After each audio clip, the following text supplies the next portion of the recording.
Senator Rounds, please. Thank you, Mr. Chairman. General Brown, first of all, I want to thank you for your years of service.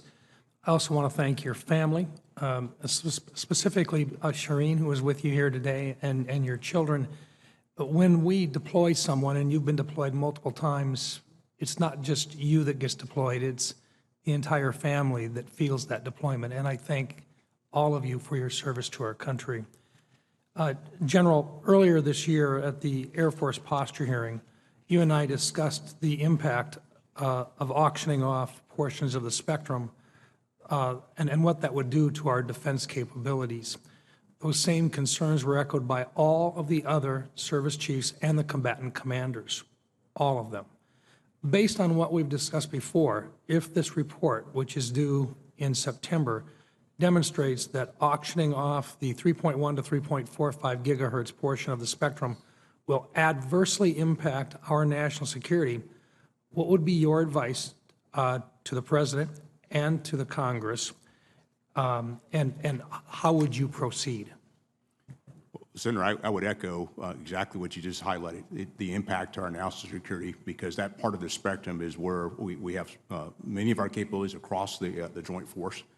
And if we had to vacate that, we'd lose that capability, and we'd have to figure out how now to regain that capability, and that will take time and cost money. And now it's not the time to drop our national security. And so my recommendation is we should not vacate, and realizing we have to still get through the study before we make any decisions. But there will be an impact, and if confirmed, I'll bring with the services, detailed information on the challenges and how it might impact the joint force. Thank you, sir. Let me just ask you, with regard to your professional military opinion, do you think there's a possibility that our adversaries are actually attempting to influence the debate and to convince us that it's appropriate to sell portions of the spectrum that are vital to our national security?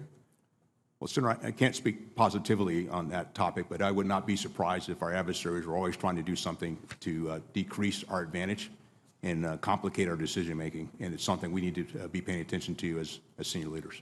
Thank you, sir. I've gone on record many times regarding my concerns about the DoD's approach to providing space-based ground-moving target indication capabilities to DoD users following the divestment of the JSTARS platform. There's an ongoing conversation within the interagency as to how the funding, responsibility, and priority of GMTI, the ground-moving target indication capabilities, will be handled.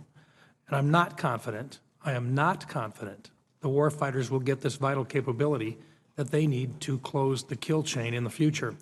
As chairman, will you use your position to make certain that our men and women on the front lines have full and priority use of the platforms conducting GMTI missions in the future?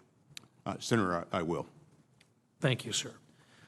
General, this is something that I never thought I would be sitting here in the United States Senate asking questions about, and yet it's one that has been brought to my attention by our South Dakota Adjutant General. General Brown, you will take the seat in the midst of the largest recruiting crisis in the history of DoD's 50-year all-volunteer force. While the service has struggled to meet recruiting numbers, there has been an increased emphasis on immutable characteristics like race and sex, and the department has increasingly focused on new policies and plans in areas like equity, extremism, gender ideology, abortion, and sex change operations. There is even a growing bureaucracy that focuses on these specific issues.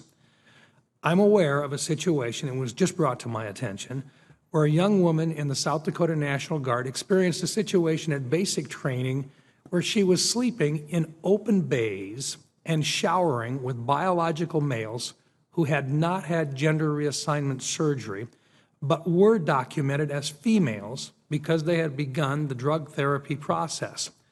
This 18-year-old girl was uncomfortable with her situation, but had limited options on how to deal with it. If she raised her hand, she feared she'd be targeted for retaliation. She could have recycled, which would have delayed her freshman college start and would not have provided a guarantee of a different situation.